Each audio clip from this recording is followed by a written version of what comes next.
Hola a todas y todos y bienvenidos al curso sobre empresas y derechos humanos en las Naciones Unidas y el Sistema Interamericano de Derechos Humanos. Mi nombre es Salvador Herencia Carrasco y seré el coordinador, quien además estará a cargo de dictar este curso en las próximas semanas. Para empezar, un feliz 2007 a todas y todos ustedes y ojalá que todo les vaya bien en sus actividades profesionales y personales. Esta es la tercera edición del curso de Empresas y Derechos Humanos que nosotros dictamos en la Comisión Andina de Juristas y el propósito del curso es básicamente proveer a todos nuestros alumnos una mejor comprensión de este tema. Veo con cierta preocupación que a veces asociamos empresas y derechos humanos con normas voluntarias o disposiciones voluntarias y con responsabilidad social empresarial. Si bien estos dos elementos son muy importantes y especialmente en el sector de las industrias extractivas, el régimen de empresas y derechos humanos es mucho más complejo y va mucho más allá que este tipo de disposiciones. De hecho, en una mirada teórica y desde una perspectiva de derechos humanos, el régimen de empresas y derechos humanos nos lleva a hacer la pregunta si únicamente los estados deben ser responsables de proteger y velar por los derechos humanos. Entonces, quisiera que nosotros veamos este campo como un área que está desarrollando algunos de los conceptos tradicionales del derecho internacional y de los derechos humanos.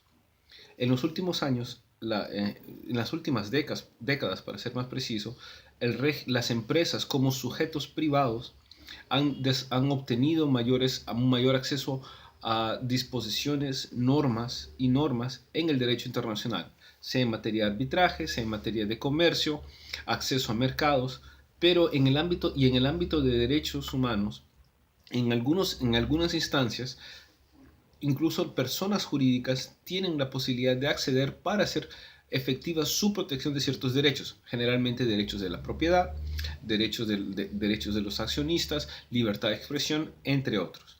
Sin embargo, en materia de deberes, este es un campo que aún viene siendo debatido en el derecho internacional, no sin estar ajeno a una controversia, puesto que si nosotros vemos los derechos humanos como el derecho internacional y los derechos humanos como estados céntricos, entonces las empresas no podrían ser responsables de violación de derechos humanos. Únicamente el Estado que falló en prever y en subsanar aquellos errores cometidos por las empresas. O sea, estamos pensando en la falla en la prestación de un servicio público, por ejemplo, en el caso de la región andina en la jurisprudencia constitucional.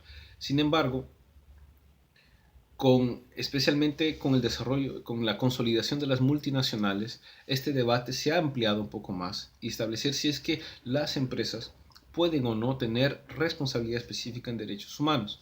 El primer ejemplo que se ha dado en esto ha sido con respecto a las empresas de seguridad privada. Vemos en países en el Oriente Medio donde estas son las encargadas de prestar seguridad y servicio puesto que no existe un Estado.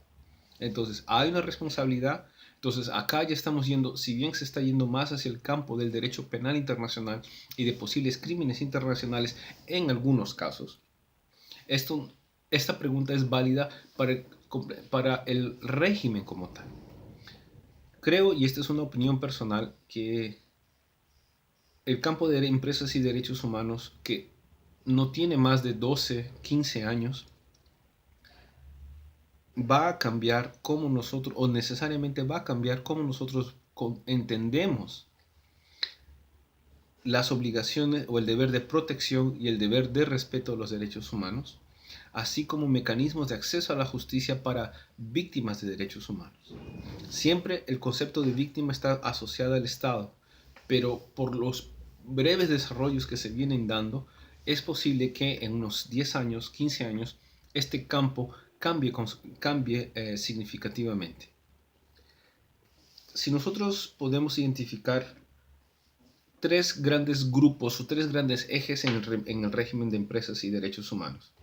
El primero podría ser lo que se llamamos las disposiciones voluntarias. Es decir, no son normas vinculantes propiamente tal, sino que son disposiciones, llámese soft law o mecanismos voluntarios, para que las empresas o los sujetos privados voluntariamente apliquen o implementen algún tipo de normas relativas a las empresas y derechos humanos. El Pacto Global, lanzado por el ex secretario general Kofi Annan, que de cierta forma es el lanzamiento contemporáneo de lo que es el régimen de empresas y derechos humanos, es es uno de los principales ejemplos. Los mecanismos de responsabilidad social empresarial también se engloban en esta forma. En el ámbitos regionales, los principios voluntarios de la OCDE, que países como Perú y Colombia aspiran a ser miembros en los próximos máximo en los próximos 5 años, son también una especie de mecanismos voluntarios donde no existe una obligación de implementarlos. Los estados o las empresas tienen un compromiso de reportar periódicamente, pero sin que exista un mecanismo que haga rendición de cuentas o que asegure que esta información prestada de verdad sea la verdad o no esté ajeno a críticas. Eh, el principal instrumento de este primer bloque serían los principios rectores de las Naciones Unidas sobre empresas y derechos humanos, que es parte de los primeros 2 módulos de este curso, ¿no? Estos principios rectores fueron adoptados en 2011 y han tenido un desarrollo bastante interesante, especialmente a través de los planes nacionales de acción en empresas y derechos humanos, los cuales veremos a profundidad en el segundo módulo de este curso. El segundo bloque o el segundo eje de empresas y derechos humanos sería el de la regulación interna por parte de los estados. Es decir, todavía viendo que los estados son los que tienen la obligación de hacer respetar y proteger los derechos humanos, son los estados los que deben adoptar las normas y mecanismos para hacer con que las empresas respeten los derechos humanos en los servicios y bienes que esos puedan producir o comercializar. En el debate actual, y esto es algo que nosotros veremos también a lo largo de este curso, el elemento de la extraterritorialidad, la obligación extraterritorial de los estados de origen, es el que está teniendo el mayor debate actual, con informes de Naciones Unidas y recientemente del Sistema Interamericano de Derechos Humanos haciendo un llamado para que los estados regulen las conductas extraterritoriales de empresas domiciliadas en sus países, pero que tengan sucursales o estén actuando en otros países. El caso más emblemático actualmente es el caso canadiense de las empresas mineras canadienses operando en casi todo el mundo. Entonces, esto veremos a profundidad en el segundo módulo del curso y este es posiblemente uno de los puntos de mayor contingencia y debate sobre cuáles son los límites del Estado, cuándo empiezan las obligaciones de la empresa y cuándo empiezan las obligaciones del Estado que recibe este tipo de inversiones, ¿no? Y finalmente el tercer bloque, que es el bloque un poco más en desarrollo, por decirlo, es justamente el cambio de un régimen de que los estados únicamente son los responsables de proteger y por lo tanto que violan los derechos humanos, hacia uno que le permita a las empresas ser responsables internacionalmente por proteger y velar por los derechos humanos. El principal debate que se ha dado en este caso ha sido con respecto a, al tratado internacional que ha sido propuesto en las Naciones Unidas luego de haberse adoptado los principios rectores en el 2011. Entonces, hay un proyecto de algunos estados, no muchos estados participan, pero el objetivo es crear un tratado internacional que permita hacer con que las empresas sean responsables internacionalmente por proteger los derechos y establecer mecanismos de protección de las víctimas cuando sus derechos hayan sido afectados, ¿no? Entonces, estos son los principales ejes de trabajo que se vienen desarrollando actualmente en el régimen de empresas y derechos humanos. Para terminar, yo quisiera enfatizar esta idea de que no por ser nuevo, o relativamente nuevo, el rubro de empresas y derechos humanos, no significa que hay varias preguntas que se han venido haciendo, que este régimen representa para el derecho internacional. Algunas de ellas son, ¿es el Estado únicamente el titular de del derecho internacional, de desarrollo, no solamente de respetar, pero de desarrollar las normas en derecho internacional. Aquí estoy obviando las organizaciones internacionales, este es otro rubro, sino cuál es el rol de sujetos privados. Hemos visto en los derechos humanos un desarrollo importante sobre la protección y también sobre el acceso de personas naturales ante los sistemas internacionales de protección. Lo mismo se ha dado para las personas jurídicas en los sistemas económicos, en los ámbitos financieros, en materia de derechos humanos. Una otra pregunta muy importante sobre jurisdicción.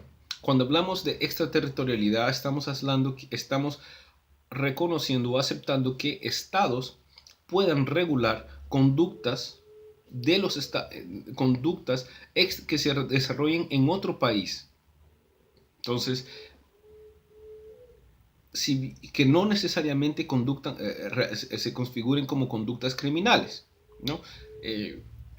Como es el caso, por ejemplo, de pornografía infantil, donde hay normas extraterritoriales y los estados fomentan la adopción de este tipo de normas. Pero ¿qué pasa si una empresa X de un país Y no realiza la consulta previa? Aparte de los problemas con los pueblos, con las comunidades indígenas, con los pueblos indígenas no consultados, y en el estado donde pretende hacer esa inversión, ¿habría una responsabilidad en su estado sede? Entonces, este tipo de elementos, de preguntas, ponen también a de relieve uno de los grandes problemas, uno de los grandes debates en torno al derecho internacional. ¿Cuáles son los límites de la jurisdicción para establecer normas vinculantes a mis ciudadanos, o en este caso a las corporaciones que están domiciliadas o que tienen su sede principal en mi país? Y finalmente, el tercero, derechos humanos, siempre hay una frase que es: todos los derechos humanos son universales y de protección de todas y todas las personas, de todos y de todas. Si esto es cierto, entonces, ¿cómo aplicar esta norma principista a la conducta de sujetos privados? ¿Y cuál es el mecanismo? ¿Es el derecho internacional a través de la jurisprudencia, a través de estados? Entonces, estas son algunas de las preguntas que se van a plantear. Lamentablemente no podemos desarrollar todo este tema en las 3 o 4 semanas de este curso, pero de cierta forma quisiéramos establecer algunos mecanismos que nos permita a todos reflexionar sobre la importancia del régimen de empresas y derechos humanos y cómo ésta puede, independientemente de las instituciones que ustedes pertenezcan, cómo podemos avanzar desde nuestro campo. Eso es lo que nosotros nos interesa saber, porque este es un campo en desarrollo y gran parte de estas ideas pueden, de cierta forma, alimentar debates nacionales o en el ámbito regional sobre empresas y derechos humanos. Pues bien, esto ha sido todo por esta sesión y muchísimas gracias nuevamente por confiar en nosotros y nos veremos la próxima semana. Hasta luego.